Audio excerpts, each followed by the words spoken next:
There are video games that are entertaining. There are video games that are gonna flat out impress you, and then there's video games that are just gonna change you altogether. Telltale's Magnum Opus, The Walking Dead, didn't just become the new standard for emotional-based storytelling, it became the blueprint for the entire industry moving forward. But why? What made this story, this cast, this entire thing become one of the greatest narrative-based storytelling games of all time? And why nobody, not even Telltale themselves, have ever really truly been able to replicate it? When you get past the time frame that The Walking Dead Season 1 released, it was really a perfect storm. Narrative video games at the time were considered niche. Telltale haven't really broke onto the scene just yet, but what was breaking onto the scene was the TV show The Walking Dead, which means zombie media was everywhere at the time. You couldn't really escape from it, but it was fresh enough where it was still interesting to that time period. Yet, instead of relying on gore and shock value, Telltale did something different. It relied on the humanity of its characters. A convict, a child, and a broken world where every choice mattered because it actually did.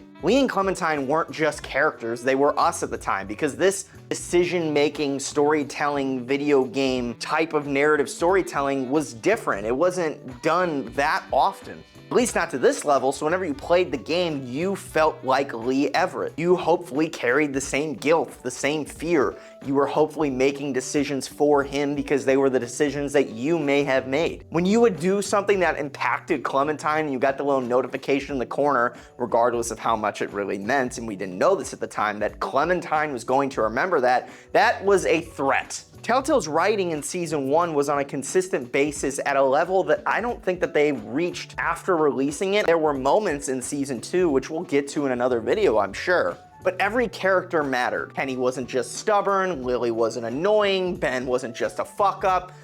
They were all characters and all people shaped by trauma and shaped by the story that you have endured together. In the zombie apocalypse, in the exposition of the world that you were in, choices mattered. They weren't good or bad, they were just painful. There was no right or wrong way based on the world that you were in. That was different at the time whenever you were put into the shoes of a character who had to make these choices. Would you save Carly or Doug? Would you steal from the car or walk away? Would you tell Clementine? There was no right choice, but every choice sure as hell had consequences that you were gonna have to deal with. But the story of The Walking Dead Season 1 was really all about the relationship between Lee and Clementine. It's one of the most iconic father-daughter type of relationships that we've seen, and it's been replicated many times before. Most notably, I think about it in Joel and Ellie, even though that also had a traumatic ending that, well, I guess didn't wrap up quite as nicely as this one did. Most video games and TV shows and movies use children as plot devices, but Clementine wasn't just growing with you, she was growing because of you. Lee wasn't written as a hero, he was written as somebody who was desperately trying to be one, trying to become one,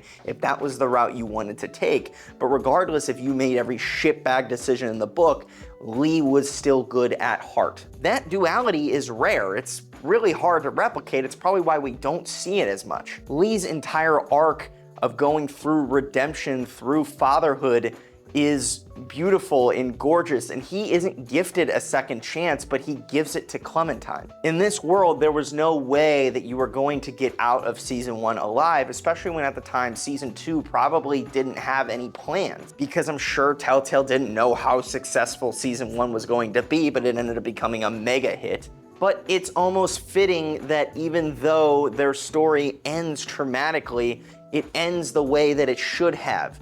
And it's beautiful, really. Telltale would release many fantastic games moving forward. They released Tales from the Borderlands, they released The Wolf Among Us, they released the Minecraft story. They had Batman, they, like I said, did other Walking Dead seasons, and some of them are pretty great. But Season 1 was lightning in a bottle and was at the time where Telltale was at its peak. Whenever they began to grow too rapidly, the quality of the story started to go down because the studio was in the shitter. The Walking Dead didn't just create Telltale, it created this whole new way of telling stories. Even whenever you have a game, something as special as Dispatch that has come out that we've talked about a few times on the channel, I think they really owe a thank you letter to Lee and Clementine. I have spoken very highly about Dispatch, but it definitely hasn't reached the emotional hype that The Walking Dead Season 1 has, and I don't think that's just nostalgia speaking, but I love Dispatch, and I'm happy that we have gotten fantastic things because of what The Walking Dead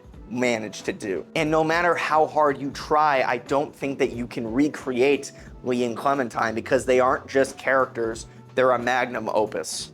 They are a moment in gaming history, and they're one of the greatest stories ever told. What do you think about The Walking Dead Season 1? Do you remember it as fondly as I do? Where do you think it ranks amongst not just The Walking Dead seasons that have come out after it, but the other Telltale games that they have released, or maybe other narrative-based storytelling games? If you like this video, please leave a like and subscribe. Click the notification bell to see what we do in the future. And I will see you guys in the next one. Hopefully everybody had a lovely Thanksgiving, and prepare for Santa Claus as Christmas is coming near. Don't do anything naughty or bad, because he's watching you. So yeah, see you later guys. Peace, love, adios, and bye-bye.